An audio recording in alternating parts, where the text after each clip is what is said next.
Assalamualaikum warahmatullahi wabarakatuh. Hai semua, balik lagi sama saya Lutfi Sikoma, mahasiswa dari Universitas Muhammadiyah Tangerang dari Prodi Akuntansi. Nah, di video kali ini aku akan menjelaskan tentang teori informasi asimetris. Yuk simak berikut penjelasannya. Teori informasi asimetris pertama kali dicetuskan oleh Arrow tahun 1963 dalam suatu artikel yang berjudul Uncertainty and the Welfare Economics of Medical Care di jurnal American Economic Review.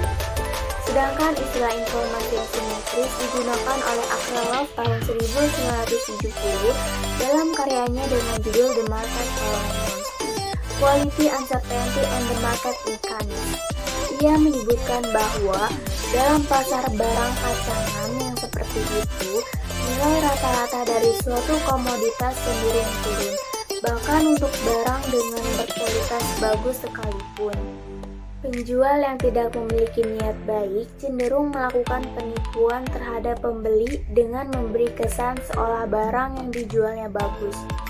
Kondisi seperti itu membuat banyak pembeli menghindari penipuan atau menolak melakukan transaksi dalam pasar seperti itu.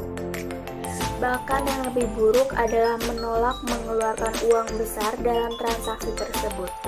Akibat hal tersebut, penjual yang benar-benar menjual barang dengan kualitas bagus menjadi tidak laku karena hanya dinilai murah oleh pembeli. Hingga akhirnya pasar justru dipenuhi oleh barang dengan kualitas buruk. Untuk itu sangat diperlukan adanya kejujuran informasi yang diberikan antara satu pihak dengan pihak lain, dalam hal ini penjual dan pembeli. Pengungkapan atas laporan keuangan dapat mengurangi informasi asimetris.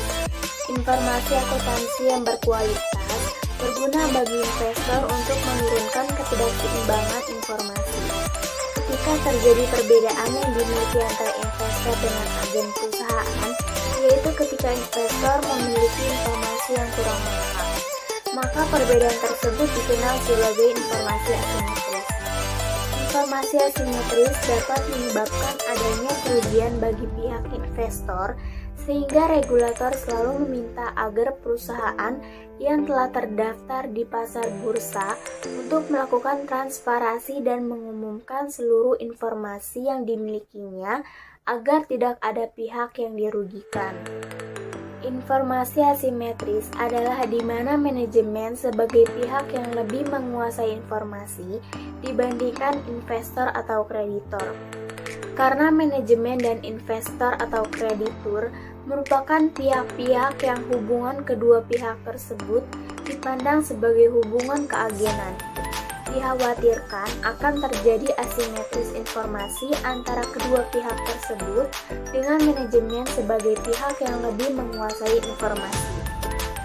Kondisi informasi asimetris sangat mempengaruhi cost of equity karena apabila pihak eksternal perusahaan seperti investor dan kreditor tidak memiliki cukup informasi terkait perusahaan, maka akan timbul keraguan bagi pihak eksternal tersebut untuk menanamkan atau meminjamkan dananya terhadap perusahaan yang akhirnya nanti akan mengurangi nilai modal yang didapat perusahaan.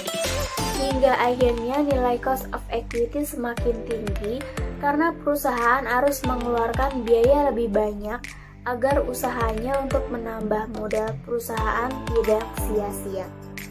Sebaliknya, apabila pihak eksternal perusahaan mengetahui secara lengkap tentang kondisi perusahaan, maka hal tersebut akan semakin memantapkan para pihak eksternal dalam mempertimbangkan untuk menanamkan atau meminjamkan dananya terhadap perusahaan sehingga nilai cost of equity juga semakin kecil. Selain variable dependent cost of equity, teori informasi asimetris juga tercermin melalui variable independent asymmetric information.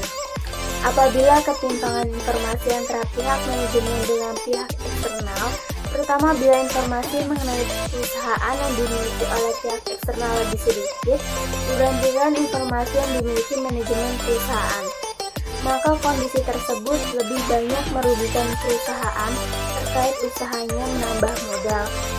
Hal ini disebabkan apabila perusahaan tidak melakukan transparansi terhadap laporannya, maka pihak eksternal tidak dapat mengetahui prospek perusahaan di masa mendatang hingga meragukan mereka untuk melakukan pengambilan keputusan terhadap investasinya. Oke guys, itu dia yang bisa aku jelaskan tentang teori informasi asimetris. Apabila ada kesalahan, mohon maaf. Wassalamualaikum warahmatullahi wabarakatuh.